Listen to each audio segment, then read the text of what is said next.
Mga master, sa isa pong article ng Philippine News Agency, ay binigyang linaw ng DBM sa isang press briefing noong August 1 na talaga po na itong first tranche ng salary increase para sa mga government personnel ay retroactive starting January 2024.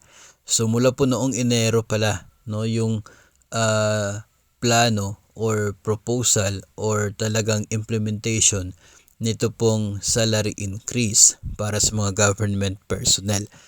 Pero hindi pa po ngayon sigurado kung kailan lalabas yung executive order.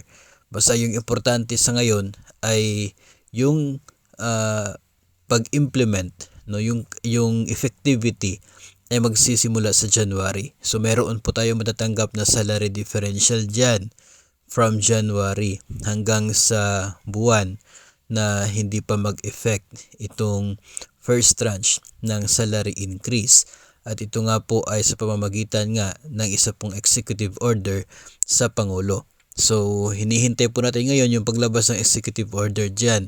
Kasi kung medyo matagal yung executive order at mag-process pa, ay baka abutan ng 2025 yung pag-implement niyan.